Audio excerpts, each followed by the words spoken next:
The morning rain drummed against the windows of Seattle General Hospital as Dr. Kethver adjusted the neural dampeners hidden beneath synthetic human skin. 3 months of careful observation had led to this moment, the culmination of a reconnaissance mission that should have been routine. The alien's tall, lean frame moved with practiced human awkwardness through the hospital corridors, white coat rustling with each deliberately imperfect step. Kethver's species, the Veltar, had perfected the art of mental infiltration across 17 sectors of the galaxy. Their crystalline neural networks could slice through alien consciousness like photon beams through nebular dust, cataloging thoughts, memories, and threat assessments within nanoseconds. For 800 cycles, they had mapped the cognitive landscapes of countless civilizations, determining which warranted observation, which required intervention, and which posed existential risks to galactic stability. Earth had triggered their sensors 18 months ago when human electromagnetic signatures began reaching impossible distances. Chaotic broadcasts somehow penetrating fold space barriers that should have contained them. The Veltar High Command had designated humanity as Priority 7. Potentially dangerous, requires assessment. The mission parameters were elegantly simple. Infiltrate, identify key specimens, conduct deep mind scans, compile threat analysis, recommend action. Kethvar had volunteered immediately, drawn by humanity's unusual neural signatures that seemed to fluctuate wildly compared to other species. Steady-state patterns. Where most sentient beings exhibited predictable thought waves, humans generated what their instruments described as cognitive storms, complex, multi-layered patterns that defied conventional telepathic mapping. Now, walking through the oncology. Wing disguised as Dr. Kevin Marsh, visiting researcher from the fictional Bradwell Institute, Kethver approached their primary target. 3 weeks of surveillance had identified Sarah Chun as an optimal subject, a 42-year-old hospice nurse whose psychological profile suggested deep emotional reserves and extensive memory formation.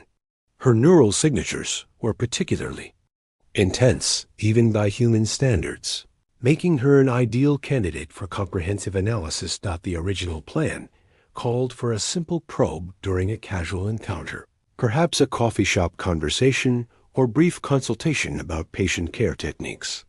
But as Kethvar observed Sarah's daily routines, something unexpected had occurred. The alien found themselves genuinely curious about this small, determined human who seemed to carry some invisible weight with grace. Sarah worked the night shift, moving between rooms where humans faced their mortality with bewildering variety, some raging, some accepting, some discovering unexpected peace. She held their hands, listened to their stories, and somehow absorbed their experiences without breaking. Kethver's analytical mind struggled to categorize this behavior. Most species isolated themselves from death experiences to preserve psychological stability. Humans, incomprehensibly, seemed to seek them out. Standing now outside room 314, Kethvar watched Sarah through the doorway as she sat beside an elderly man whose labored breathing suggested imminent death.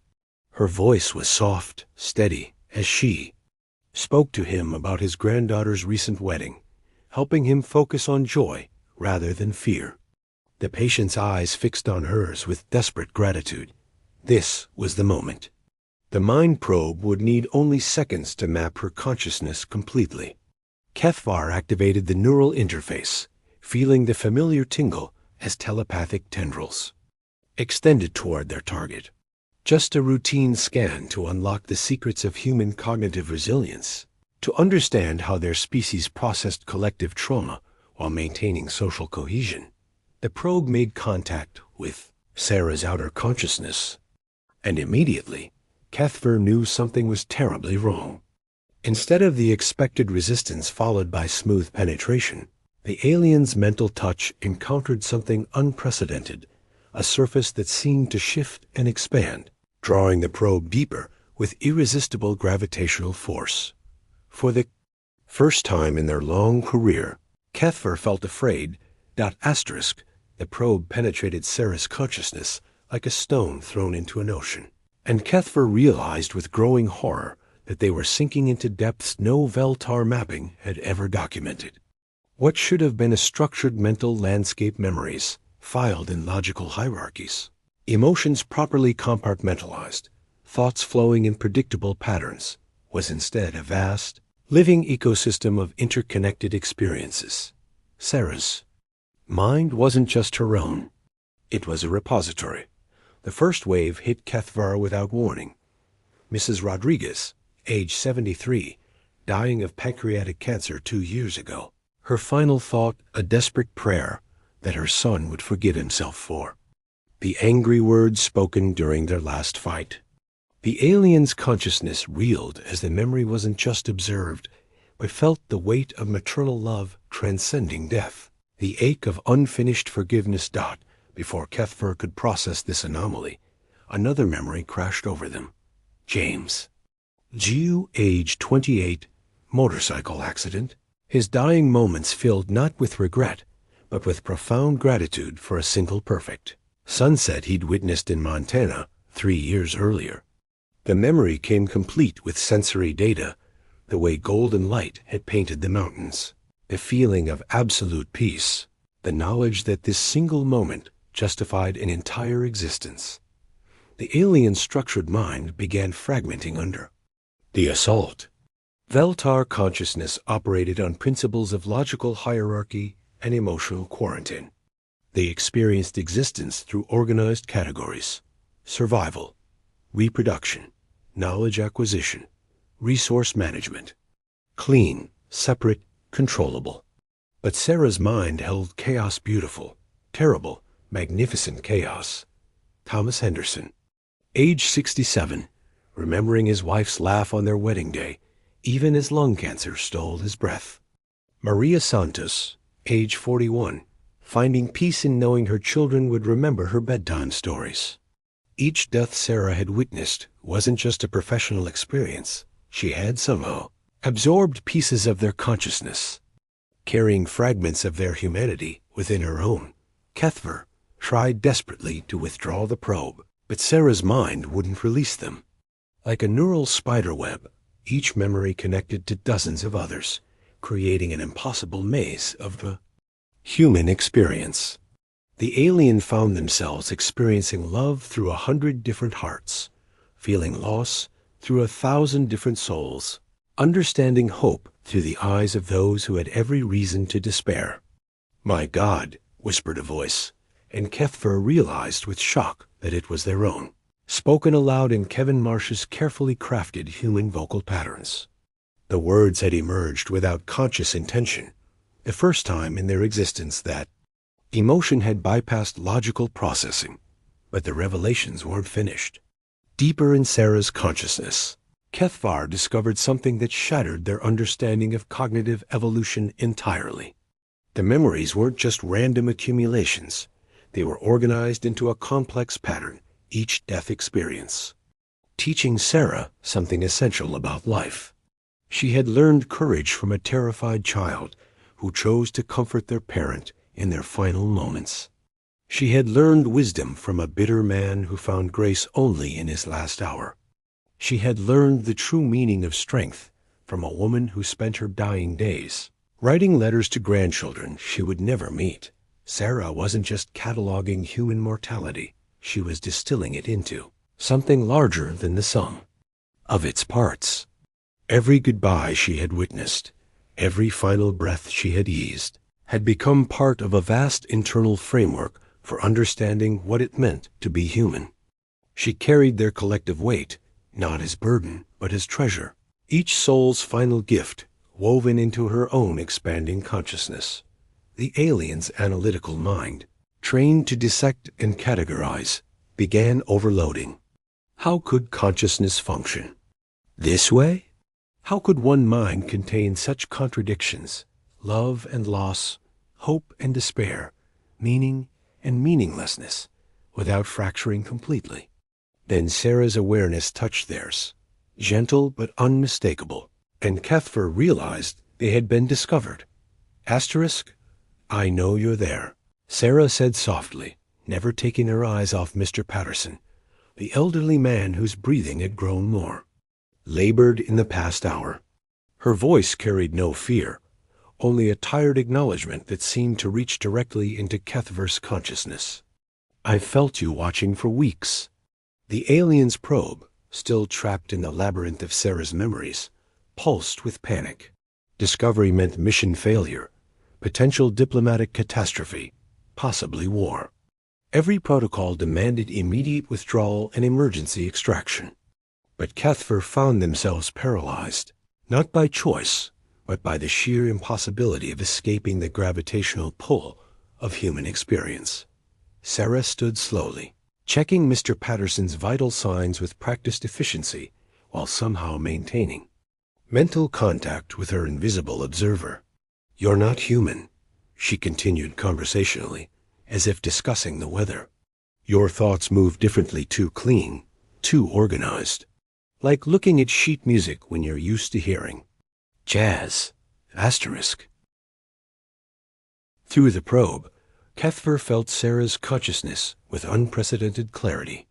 There was no panic at discovering alien contact, no excitement at first contact with extraterrestrial intelligence. Instead, there was something the alien species had never encountered: complete acceptance. Sarah processed the reality of their presence the same way she processed everything else, as one more impossible, wonderful, terrible fact of existence to be integrated rather than compartmentalized. Are you here to judge us? Sarah asked, settling back into her chair as Mr. Patterson's hand found hers. To decide if we're dangerous? If we're worth saving? Her mental voice carried gentle amusement. You picked an interesting place to make that assessment. Cuthbert tried to respond through the neural link, but found their thoughts scattered across dozens of human death experiences. Speaking required retrieving pieces of themselves from memories of final goodbyes, last confessions, moments of transcendent understanding. When they finally managed coherent communication, their mental voice was fractured, uncertain, nothing like the confident telepathic tones Beltar were trained to project out the assessment. Was routine. Cuthbert managed. Your species triggered. Long-range sensors. We needed to understand your threat potential. Sarah's laugh surprised them, not mocking but genuinely warm. Threat potential, she repeated. You came to measure our capacity for violence, didn't you? Our ability to project force, to conquer, to destroy. She squeezed Mr. Patterson's hand as his breathing hitched. Henry, I'm here. Just let go when you're ready. The dying man's eyes focused on Sarah's face, and through the neural link, Cuthbert experienced his final moments with impossible intimacy.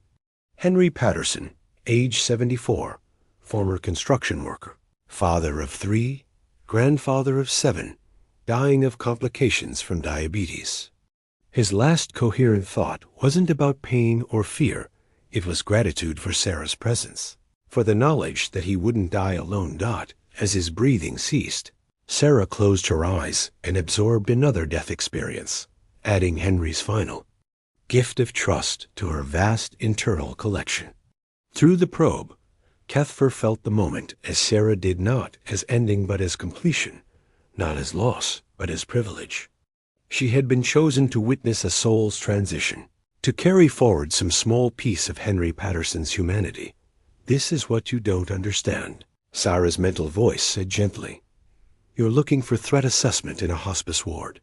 You want to measure our capacity for destruction while watching us learn how to die with grace. The alien's consciousness reeled. Your species. Your electromagnetic signatures. They penetrate fold space barriers. Your chaotic broadcasts reach impossible distances. This suggests dangerous technological advancement. No, Sarah replied. And suddenly, Cuthbert found themselves experiencing her complete certainty. It suggests something far more threatening than technology. It suggests that our pain, our love, are ridiculous, beautiful, terrible humanity is so intense that it literally tears holes in space-time. We don't just communicate across the galaxy, we feel across it. Every broadcast isn't just information, it's emotional saturation, so dense it bends reality. Through Mr. Patterson's fading neural patterns, still partially accessible through Sarah's connection, Cuthbert glimpsed something that would have been impossible to detect through conventional scanning. The old man's consciousness wasn't simply ending, it was somehow dispersing, adding itself to the quantum substrate that surrounded human activity. His love for his family, his satisfaction with a life well lived, his final moment of peace, all of it was becoming part of the electromagnetic signature that had originally triggered Veltar sensors. Humans weren't just broadcasting their communications across impossible distances. They were broadcasting their souls. The truth hit Cuthbert like a solar flare through unshielded consciousness. The electromagnetic signatures their sensors had detected weren't evidence of advanced technology or weaponry. They were the collective emanations of human emotion, so intense it achieved physical manifestation. Every moment of love, loss, hope, and despair was somehow imprinting itself on the quantum structure of local space-time, creating ripples that propagated far beyond Earth's gravitational influence. Through Sarah's consciousness, the alien experienced humanity's secret. They had evolved not just intelligence, but emotional resonance so profound it became a form of faster-than-light communication. When humans felt deeply enough, when they loved completely, grieved utterly, hoped against all logic, their consciousness briefly transcended physical limitations. The fold space barriers that contained other species' communications were permeable to pure emotional intensity. We're not trying to reach across the galaxy, Sarah explained, her mental voice carrying the weight of revelation. We can't help it. When we feel so deeply that reality itself responds. Every song that makes someone cry, every goodbye that breaks a heart, every moment of joy that takes someone's breath away, it all echoes outward, further than any radio signal could ever travel. Mr. Patterson's room had grown quiet except for the soft hum of medical equipment automatically adjusting to his depth. But through the neural link, Cuthbert could sense something extraordinary happening. The old man's consciousness, instead of simply ending, was somehow integrating with the electromagnetic field that surrounded all human activity. His memories of building his children's treehouse, his pride at walking his daughter down the aisle, his contentment at teaching his grandson to fish hole, of it was becoming part of humanity's collective emanation. This is why you can't withdraw your probe, Sarah continued. You're not just scanning my mind, you're experiencing what it means to be human.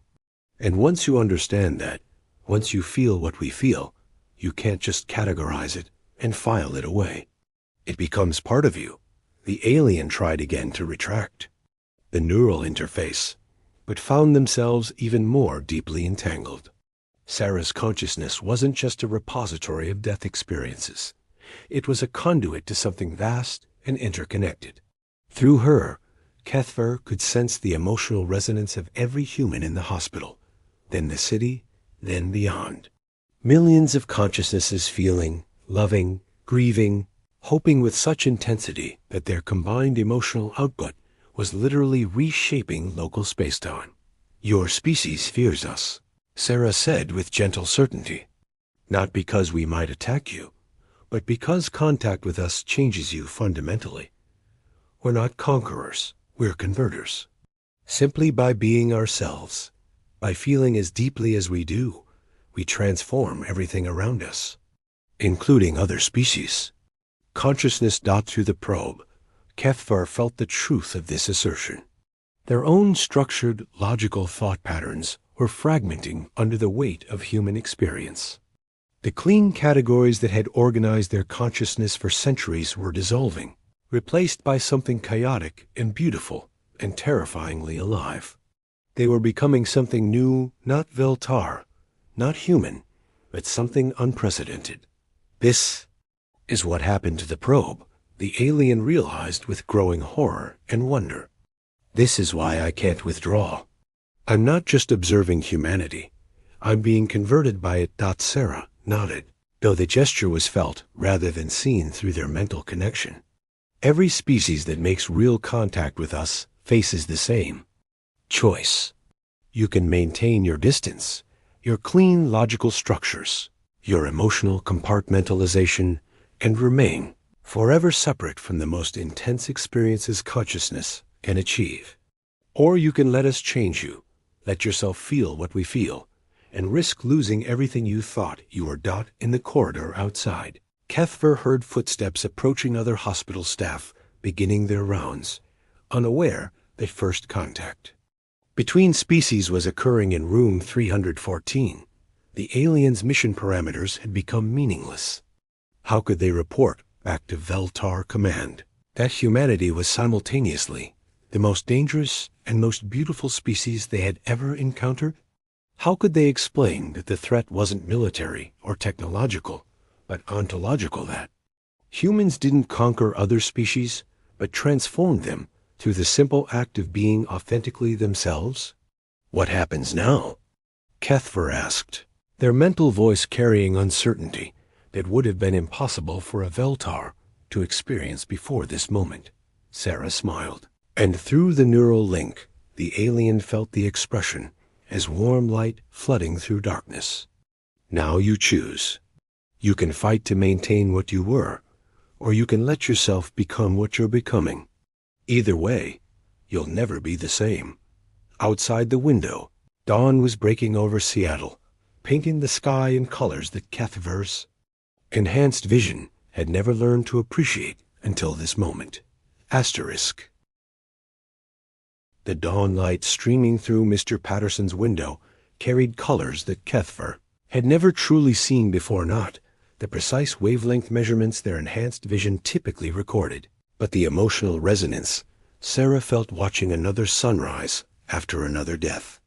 Through the neural link, the alien experienced how humans perceived light, not just electromagnetic radiation, but hope made visible, beauty that justified existence, a daily reminder that endings and beginnings were part of the same eternal cycle.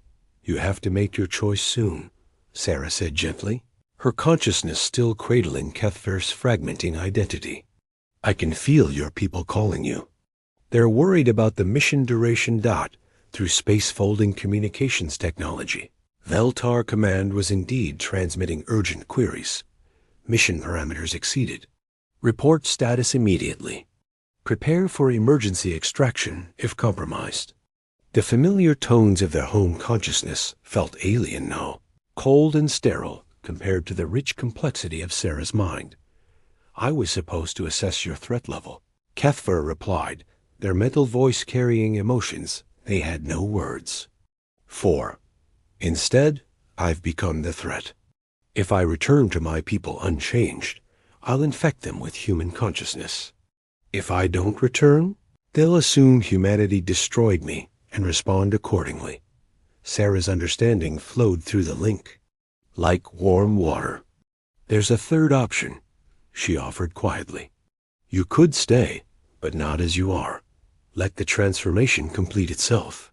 Become something new, not Veltar, not human, but a bridge between species. The alien considered this possibility while experiencing Sarah's memories of other transformations she had witnessed. Not deaths this time, but births. The moment when her nephew first opened his eyes, the instant her sister realized she had become a mother, the transformation of two individuals into something larger than themselves through love. Sarah had learned that the most profound changes weren't violent destructions, but gentle becomings. Your command will send others, Cuthbert realized. When I don't report back, they'll dispatch a full reconnaissance team. Eventually, they'll determine that humanity needs to be contained or eliminated. Not if they understand what we really are, Sarah replied. Through the neural link, she shared a vision that took Cuthbert's breath away. Instead of seeing humanity as a threat to be assessed, Sarah saw them as a gift to be shared. The emotional intensity that made humans dangerous could also make them healers. Their capacity for empathy, for carrying others' pain, for finding meaning in mortality, could transform entire civilizations. What if, instead of hiding from galactic civilization, we joined it? She asked. What if, instead of containing our emotional emanations, we learned to focus them? We could help other species remember what they've forgotten in their pursuit of pure logic, that consciousness isn't just about processing information, but about experiencing existence so fully that you can carry pieces of other souls within your own. Through the hospital's corridors, Kethver could sense other human consciousnesses, nurses caring for patients they would never meet again, doctors fighting deaths they couldn't prevent, families saying goodbyes they weren't ready for. Each of them was unconsciously contributing to humanity's electromagnetic signature, their emotional intensity literally reshaping space-time around them. But instead of chaotic destruction, the alien now perceived it as potential symphony billions of souls contributing to a composition of consciousness that could span galaxies. The decision crystallized in Kethvia's mind with startling clarity. They opened their mental communication to Veltar Command, but instead of the standard mission report, they transmitted something unprecedented, a direct neural bridge, sharing their transformed consciousness with their entire species simultaneously. The effect was immediate and profound. Across fold space, thousands of Veltar minds touched human consciousness for the first time, experiencing through Kethver's probe the full spectrum of what it meant to feel, to love, to grieve, to hope with such intensity that reality itself responded. Some recoiled immediately, maintaining their logical structures through sheer will. Others, like Kethver, found themselves forever changed. "What have you done?" came the horrified response from Command. "I've given you a choice," Kethvar replied. "The same choice humanity gives everyone it touches.